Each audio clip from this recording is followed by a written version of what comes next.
우리가 건축을 하려면은 집에 뼈대가 튼튼하게 서 있어야 지진이 올 때나 광풍이 불어도 그 집이 무너지지를 않습니다.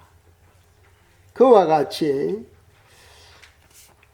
하나님은 창세전에 우리 인간을 구원할 계획을 만드셨어요.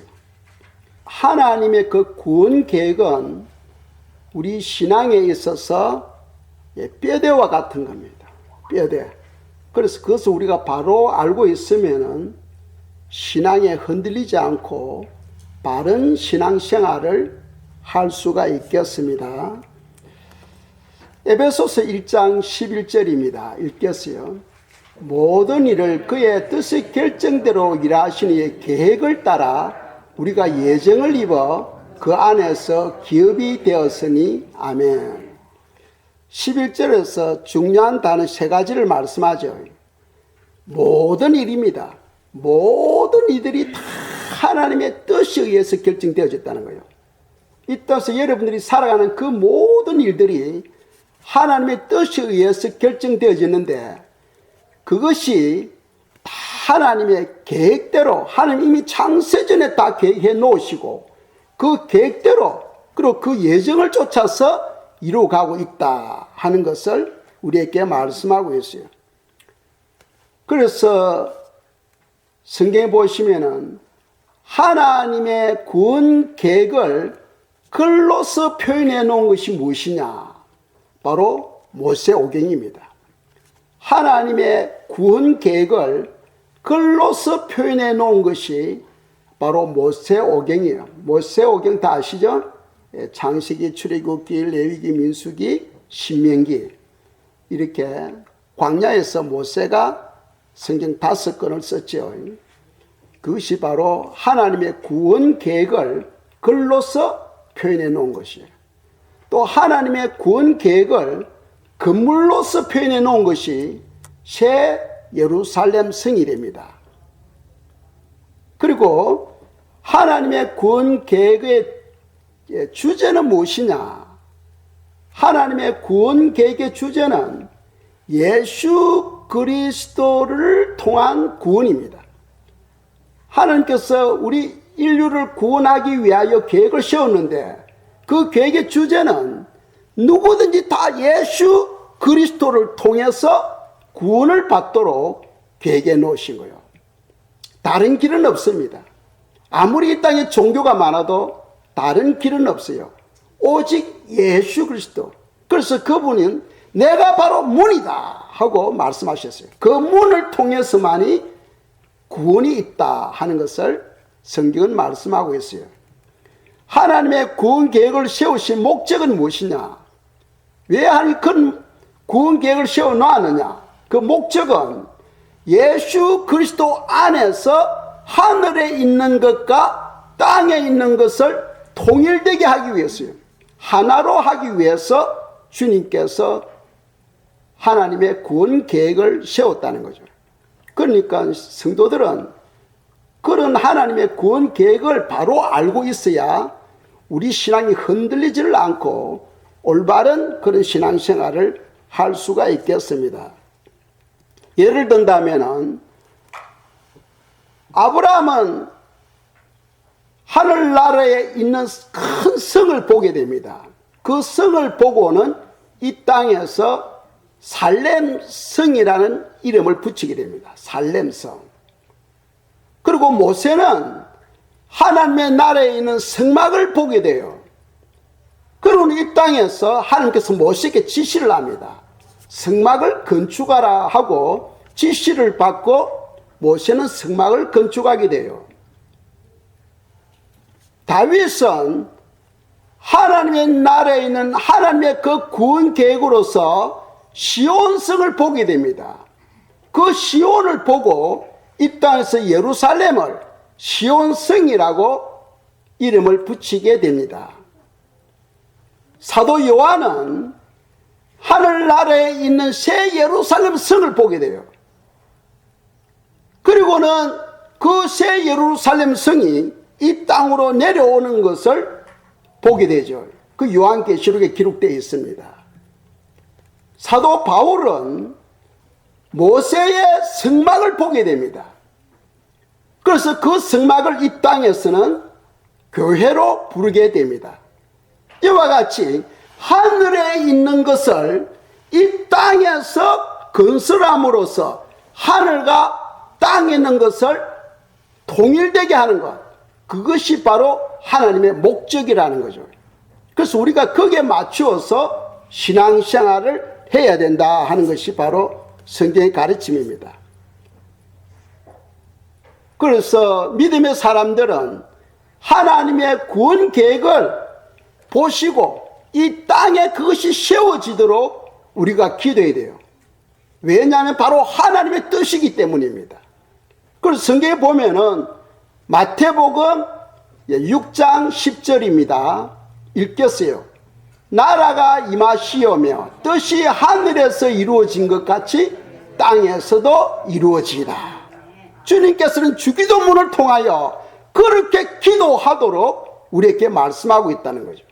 그래서 하늘에 있는 것이 주여 이 땅에서도 이루어지게 하소서. 그래서 아브라함이라든지 모세나 다윗이나 또 사도들이 하늘에 있는 그것을 보고 이 땅에서도 이루어지도록 기도하고 또 이름을 붙였다는 거죠. 그렇다면 우리도 그렇게 기도해야 됩니다. 하늘나라에 있는 시온이 이 땅에서 우리 등대 교회가 시온 교회가 되도록 우리가 기도해야 된다는 거예요. 주여 시온 교회가 되게 해달라고 우리가 기도해야 된다. 그것이 바로 하나님의 뜻이라는 겁니다. 에베소서 1장 10절 보겠습니다. 읽겠어요. 하늘에 있는 것이나 땅에 있는 것이 다 그리스도 안에서 통일되게 하려 하심이라. 이것이 하나님의 구원 계획의 목적이라는 거예요. 이 목적을 벗어나면 안 되는 거죠. 하나님의 그 뜻과 하나님의 그 목적에 우리가 맞추어서 신앙생활을 할 때에 그것이 바로 진짜 열매가 되고 하나님의 기쁨이 된다 하는 것을 성경은 우리에게 말씀하고 있다는 거죠. 그래서 우리는 우리 이 교회가 시온 교회가 되도록 기도해요. 시온 교회가 되도록. 그래서 제가 말씀드렸잖아요. 시온 교회는 셋째 하늘에 있습니다. 바울이 셋째 하늘에까지 올라갔다 했죠. 그 시온 위에 공중에 떠 있어요. 시온 위에 예루살렘 성이 있습니다.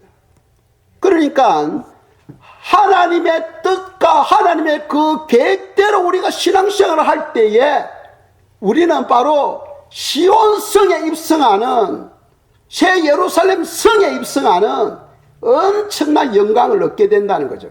그것을 오늘 성경은 우리에게 말씀하고 있다는 겁니다.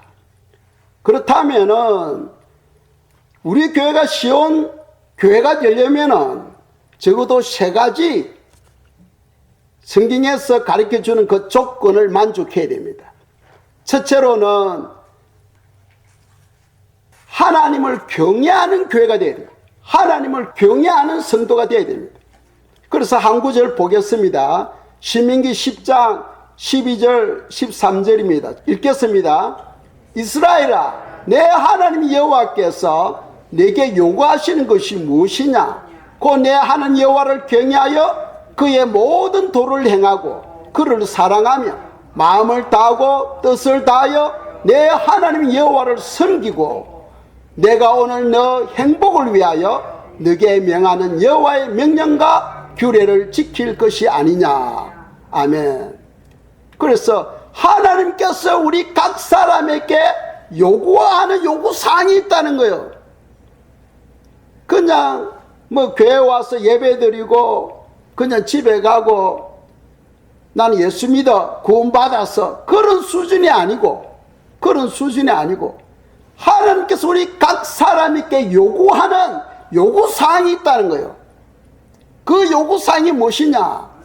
바로 첫째로 하나님을 경외하는 거다.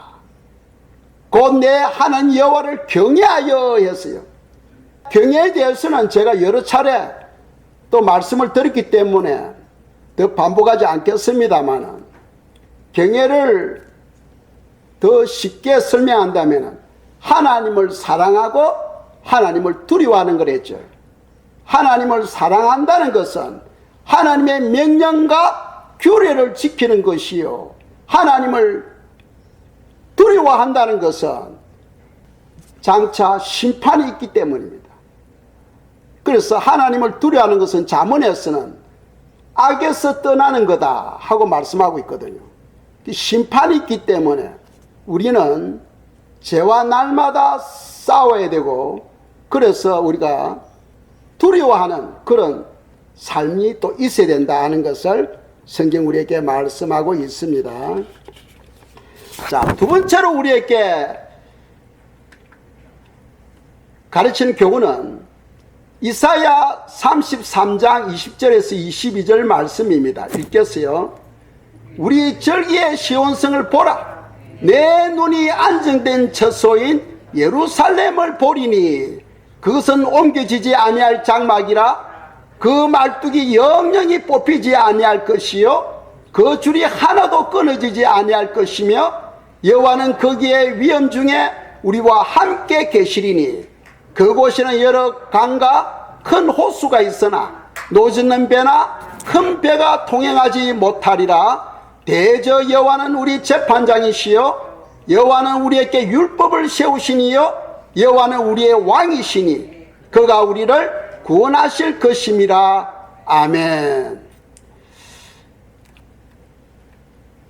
시온성과 같은 교회, 시온성과 같은 교회는 적어도 세 가지 조건이 필요한데, 하나는 하나님을 경외하는 것이고, 두 번째로는 절기를 지키는 것이다.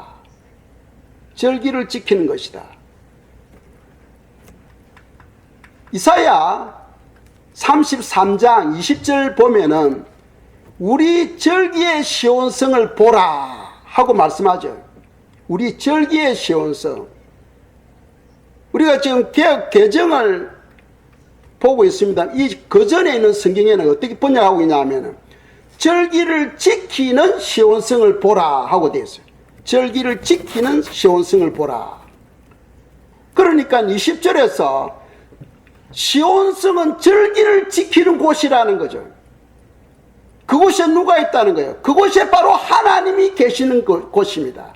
그래서 너 눈이 안정된 처소인 예루살렘을 보리니, 이 말은 무슨 말이냐 하면 절기를 지키는 시온성은, 거기에 있는 그 영혼들은 바로 시온성에 입성할 성도들이라는 거예요. 시온성에 입성할 성도들이다. 그 절기를 지키는 것이 엄청나게 중요하다는 거죠. 오늘날 교회들이 절기를 다 없애버렸어요. 하나 율법으로 간주하고 절기를 없애버렸어요. 그런데 이사야서에서는 시온성 백성들은 절기를 지키는 곳이다 하는 것을 우리에게 말씀하고 있고, 그 절기를 지키는 시온성은 어떤 곳이냐 하면은 그것은 옮겨지지 아니할 것이며 했어요. 그곳에 들어가면 하나님께서 다시 다른 곳으로 보내지 않고 영원히 그곳에서 영광을 누리며 살도록 하시는 곳이라는 거죠. 그리고 21절에 보시면은 여호와는 거기에 위엄 중에 우리와 함께 계시리니 했어요. 시온성 안에 있는 예루살렘 성이 있는데 그 성 안에 하나님의 성전이 계셔요. 그래서 절기를 지키는 시온성 성도들에게는 그들을 새 예루살렘 성으로 인도해서 하나님과 영원히 함께하는 축복을 주겠다 하고 약속하고 있는 거예요. 엄청난 약속이죠. 그리고 마지막 22절에 보면은 대저 여호와는 우리의 왕이신데 우리에게 구원을 주신다. 왕 대신 예수 그리스도 우리 하나님께서 우리에게 구원을 주신다 하고 구원을 보장하고 있어요. 그러니까 성도들은 이 절기를 지키는 시온성 교회가 되어야 돼요. 사실 우리 교회가 절기를 지키는 거 그동안 안 지켰어요. 작년부터 시작했어요. 작년부터. 그래서 이 절기의 중요성을 확실히 아시기 바랍니다. 절기를 지키는 시온성, 이거는 무슨 말이냐면 반드시 절기를 지켜야 되고 그 절기를 지키는 성도들은 예루살렘 성에서 하나님과 함께 하도록 하겠다 하는 것을 분명히 약속하고 있다는 사실입니다. 자, 세 번째로 시온성 교회가 되려면은 새 안식일을 지켜야 돼요. 새 안식일을 지켜야 됩니다. 자, 시온성 교회가 되려면 첫째 뭐라고 했어요? 여호와를 경외해야 되고, 두 번째로는 절기를 지키는 교회가 되어야 되고, 세 번째로는 새 안식일을 지키는 교회가 되어야 돼요. 한 구절 보겠습니다. 레위기 23장 1절에서 3절입니다. 읽겠습니다.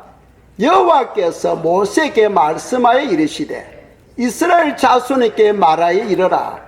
이것이 나의 절기들이니 너희가 성회로 공표할 여호와의 절기들이니라. 엿새 동안 일할 것이나 일곱째 날은 실 안식일이니 성회의 날이라. 너희는 아무 일도 하지 말라. 이는 너희가 거주하는 각처에서 지킬 여호와의 안식일이니라. 아멘. 자, 여기서 우리가 잘 알아야 돼요. 잘 알아야 돼요. 먼저 절기에 대해서 보면은 2절에서 뭐라고 말합니까? 절기는 누구의 절기라고 성경 말씀하고 있어요? 여호와의 절기. 따라서 하세요. 여호와의 절기. 유대인의 절기도 아닙니다. 내 절기도 아니에요.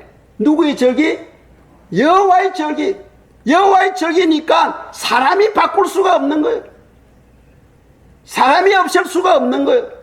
그러면 하나님의 절기다 하고 공포하고 있는 거예요. 그러니까 그 백성들은 누구든지 여호와의 절기를 반드시 지켜야 된다 하는 것이 성경의 가르침이라는 거예요. 이해가시죠? 그래서 2절에 보면은 이건 여호와의 절기다. 여호와의 절기니까 너희들은 손대지 말라는 거예요. 그런데 오늘날 인간들이 하나님의 절기를 마치 인간의 절기인 줄 알고 마음대로 없애버리고 바꿔버린 거예요. 그렇게 하지 말라는 거예요. 그리고 3절에 보면은 엿새 동안 일할 것이 일곱째 날은 실 안식일이니 성회의 날이라. 이 절기는 성회의 날, 즉 예배를 드리는 날이다. 예배를 드리는 날이다 하면서 안식일을 말씀하고 있어요. 자, 여기서 우리가 안식교에서 예배 드리는 그 안식일을 첫 안식일은 첫 안식일. 우리 기독교에서 안식일 날 드리는 이 예배를 새 안식일은 새 안식일. 새 안식일이 바로 주일입니다. 그렇다면은 첫 안식일과 새 안식일의 차이가 무엇이냐? 첫 안식일은 첫 언약에 대해서요. 무슨 말이냐 하면은 짐승을 죽여서 제사를 드리는 것, 짐승이 피로서 제사함을 받는 것, 그는 온전한 제사함을 받지 못한 데 있지요. 그것이 바로 성경에 쓴 첫 언약이다. 첫 언약. 첫 언약은 짐승이 피로서 제사를 드리는 것. 그런데 우리는 새 언약을 믿잖아. 새 언약은 뭡니까? 이제 짐승의 피가 아니고 예수 그리스도의 피로 예배를 드리는 거예요. 그것이 바로 새 언약이라는 겁니다. 그래서 우리가 한 구절 보겠어요. 히브리서 10장 9절 10절입니다. 읽겠어요. 그 후에 말씀하시기를 보시옵소서 내가 하나님의 뜻을 행하려 왔나이다 하셨으니 그 첫째 것을 폐하심은 둘째 것을 세우려 하심이라. 이 뜻을 따라 예수 그리스도의 몸을 단번에 들이심으로 말미암아 우리가 거룩함을 얻었노라. 아멘. 예수 그리스도께서 십자가를 통하여 자기 자신을 단번에 들이심으로써 우리가 거룩함을 입었는데 그것은 바로 새 언약이라는 새 언약. 새 언약 전에는 뭐가 있었다? 첫 언약이 있었어요. 첫 언약은 율법에 의해서 짐승의 피로서 제사를 드렸던 거죠. 그러나 그것은 온전히 제사함을 받지 못하니까 주님께서 이 땅에 오셔서 자기 자신을 드림으로써 새 언약을 완성한 거예요. 그러니까 새 언약이 바로 새 안식일이 되고 오늘날 우리가 드리는 바로 주일 예배가 되는 겁니다. 그렇다면은 왜 꼭 주일날 예배를 드려야 되느냐? 왜 그런 날짜를 바꿔야 되느냐? 하고 우리가 의문을 또 제기할 수 있잖아요. 그 두 가지 이유가 있어요. 뭐 많은 이유도 있지만은 두 가지 이유가 있는데, 첫째로는 주님께서 주일날 새벽에 부활하심으로써 구원을 완성한 거예요. 믿습니까? 예수님께서 주일날 새벽에 부활하심으로써 구원을 완성한 거예요. 성도들이요, 예수님의 십자가는 믿는데 부활을 믿지 않으면 그건 구원이 없어. 구원을 받으려면 십자가와 부활을 믿어야 됩니다. 사도행전에 보면은 사도 바울이 가는 곳마다 십자가와 부활을 증거합니다. 그 부활 때문에 엄청난 박해를 받아요. 그래서 사도 바울이 고백했잖아요. 내가 부활을 증거하지 않으면 나에게 박해가 없다는 거예요. 그런데 이 부활 때문에 내가 박해를 받는다고 말하잖아요. 여러분들 온전한 구원을 이루려면 십자가와 예수 그리스도의 부활을 믿어야 온전한 구원이 이루어지게 됩니다. 그래서 예수님의 부활은 구원을 완성한 날이에요. 그래서 우리가 주일을 지키는 거예요. 또 한 가지는 제사법이 바뀌어버렸기 때문입니다. 제사법에 의해서 예배를 드리는 것이 바로 첫 언약이요, 첫 안식일입니다. 그런데 이제 그 제사법이 바뀌어버렸어요. 이제 우리는 더 짐승을 통해서 제사를 드리는 것이 아니고 예수 그리스도 그분 자신이 바로 십자가에서 돌아가심으로써 모든 제사를 단번에 그냥 해결해 버린 거예요. 제 문제에 대해서 해결해 주신 거예요. 그래서 그것이 새 언약이 되고 새 안식일이 되고 바로 우리가 드리는 바로 주일이 되는 거예요. 이해가 안 가시면 또 듣고 또 듣고 하세요. 그래서 구절에 보면은 첫 것을 폐하심은 했어요. 첫 언약을 폐하심은 둘째 것을 세우려 하심이라. 그래서 하나님은, 주님은 이런 말씀했죠. 새 포도주는 새 부대에 담아야 된다. 그래야 그것이 온전히 보존이 된다 하고 주님께서 말씀하셨습니다. 그런데 오늘날 교회들이 율법으로 행하는 것과 복음으로 행하는 것, 그걸 모르고 있어요. 제가 누누이 이것을 설명하고 있습니다만은, 그러면 율법으로 행하는 것은 무엇이고 복음으로 행하는 것은 무엇이냐, 그걸 바로 알아야 돼요. 율법으로 행한다는 것은 내 열심과 내 노력과 내 힘으로 말씀을 지키려고 하는 거예요. 그는 지킬 수 없다 하고 성경 말씀하고 있어요. 그럼 복음으로 행하는 것은 무엇이냐? 복음으로 행하는 것은 성령님이 내 안에 오시고 성령님의 인도함을 받아서 순종하는 삶을 말합니다. 그것이 바로 복음이에요. 그래서 로마서 8장 14절에 보면은 무릇 하나님의 영으로 인도함을 받는 그들은 곧 하나님의 아들이다 하고 말씀하고 있어요. 하나님의 아들이 되려면은 하나님의 영, 성령님의 인도함을 받아서 우리가 순종하며 살아갈 때에 바로 그것은 하나님의 아들이요, 그것은 하나님께서 연락할 수 있는 열매가 된다는 거예요. 그래서 성령으로 하느냐 내 힘으로 하느냐, 거기에 의해서 율법이냐 복음이냐를 나누어지는 거예요. 그런데 오늘날 많은 교회들은 그냥 이 말씀대로 살면은 율법이고 지 마음대로 살면은 복음이다, 그렇게 가르쳐요. 완전히 달라져 버리죠. 완전히 달라져 버립니다. 우리가 성경을 바로 알고 진리를 바로 알아야 타락하지를 않는다는 사실을 기억하시기 바랍니다. 절기에 대해서 계속 말씀드리겠습니다. 이 절기가 얼마나 중요하냐, 레위기 23장에서 절기가 7개의 절기를 소개하고 있어요. 그래서 봄 절기가 있고 가을 절기가 있어요. 봄 절기는 어떤 것이 있습니까?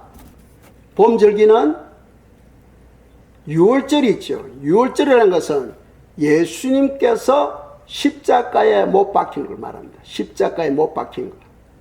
무교절이라는 것은, 무교절은 예수님께서 무덤에 장사되신 것을 말해요. 초실절은 예수님이 부활하신 것을 말해요. 오순절은 성령님이 강림하신 것을 말해요. 이것이 네 개가 바로 봄절기고 이미 이거는 2000년 전에 성취된 겁니다. 또 가을절기가 있어요. 가을절기가 세 개가 있는데 첫째가 나팔절기가 있습니다. 나팔절기는 회개하라! 주님 오심을 준비해야 된다 하는 거예요. 하는 것이 바로 나팔절기가 주는 교훈이에요. 그리고 나팔절이 되면은 나팔을 불게 되고 온 성도들이 깨어서 주님 오심을 기다리고 있는 거예요. 그리고는 10일 있으면은 대속죄일입니다. 속죄일날은 그날 하루에 모든 죄 사함을 받게 되고, 그리고 한 주 뒤에는 초막절이 있게 됩니다. 초막절 되면은 이제 본향으로 가게 돼요. 그래서 이 가을절기는 나팔절, 속죄절, 수장절, 이 세 개가 남아있어요. 이건 아직 안 이루어졌어.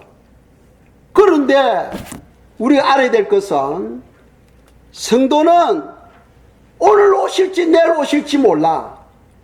그런데 우리가 봄 절기를 보면은 절기 때 주님께서 역사하셨다는 거예요. 그렇다면은 하나님께서 이미 인간 구원을 계획해 놓으시는데 가을 절기가 있는데 이 가을 절기 때 주님께서 반드시 역사하실 거다 하고 믿는 거예요. 그래서 우리가 나팔절이 매년 오잖아. 나팔절이 올 때마다 성도들은 혹시나 금년에 하는 그런 마음으로 기대감을 가지고 준비하며 기다려야 된다는 거예요.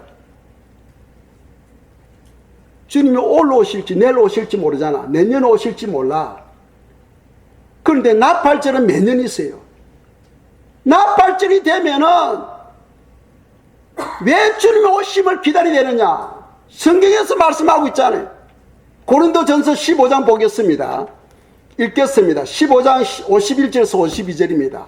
보라, 내가 너희에게 비밀을 말하노니 우리가 다 잠잘 것이 아니요 마지막 나팔에 순식간에 홀연히 다 변화하리니 나팔 소리가 나매 죽은 자들이 썩지 아니할 것으로 다시 살아나고 우리도 변화되리라. 아멘.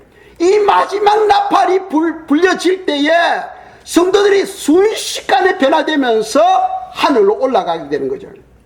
바로 휴거의 역사가 일어나게 됩니다. 그것이 금년에 일어날지 내년에 일어날지 몰라.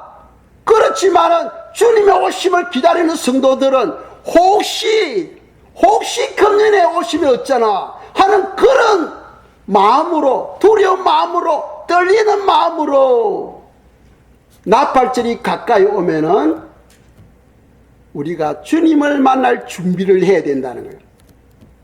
여행 연습이 바로 돼 있어야, 잘 훈련되어져야 주님이 오실 때 아멘 하고 올라가잖아. 우리 찬송가에 180장 말씀하고 있잖아요. 주님께서 우리 각 사람 이름을 부른다고. 마지막 나팔 소리에 주님께서 여러분들 이름을 부를 때 아멘 하고 올라가야 되는데 기가 막혀서 준비하지 못하고 듣지 못한다면 남게 되고, 남는 영혼들은 대환란 속으로 들어가는 거예요. 엄청난 환란 속으로 들어가게 됩니다. 하나님은 사랑이기 때문에 우리가 그 대환란 안으로 들어가는 걸 원하지 아니하셔. 그래서 주님께서 계속해서 깨어있으라, 준비하라, 기도하라 하고 계속해서 나팔을 불고 계시는 이유가 그분은 사랑의 하나님이시기 때문에. 그래서 우리가 나팔절이 가까이 오면은 우리 자신을 살펴야 돼. 혹시 내가 아직도 해결하지 못한 죄가 있나? 내가 진정 어떻게 지금 살고 있나? 내 자신을 살피고 주님을 맞을 준비를 해야 되잖아요. 준비를 마저 준비하면서 기다리는 그것이 바로 기름을 준비하는 거라는 거죠. 마태복음 25장에 슬기로운 처녀들은 기름을 준비했잖아. 그 기름이 무엇이냐? 주님의 오심을 간절히 사모하며 기다리는 것, 그것이 바로 기름이라는 기름. 그래서 나팔절이 되면은 이렇게 네 종류의 테키야 셰바림, 테루야, 또 테키야 하가돌, 이런 네 종의 나팔을 불게 됩니다. 이 나팔을 불게 돼. 그리고 그 마지막 나팔 때 우리가 올라가게 되는데, 주시는 교훈은 나팔 절기 때 반드시 주님의 음성을 들어야 된다. 두 번째로는 나팔 절기는 회개하며 주님의 오심을 기다리라. 회개하며 기다리라 하는 그런 뜻이에요. 그렇다면 나팔 절기가 언제입니까?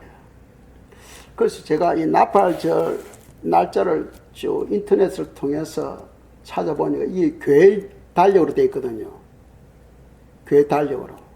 그러니까 교회 달력으로 하면은 7월 1일이 나팔절이고 7월 10일이 대속절이고 15일이 초막절이에요. 그런데 우리 달력하고 달라. 그래서 우리 달력으로 설명해 놓은 것이 이 날짜가 하루 사이로 왔다 갔아. 인터넷에서 찾아보니까.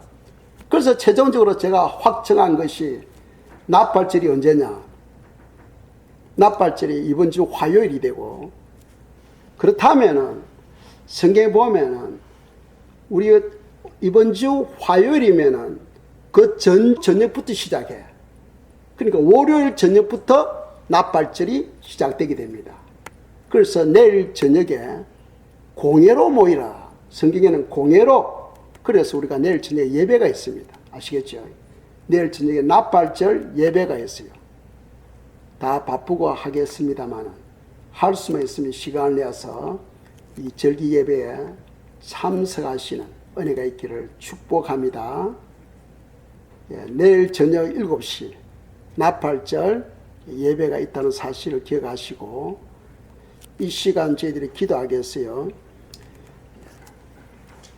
신앙의 삶을 잘 준비하고 주님이 오실 때에 주님의 음성을 들을 수 있도록 도와달라고 이 시간 저희들이 합심해서 기도 드리겠습니다.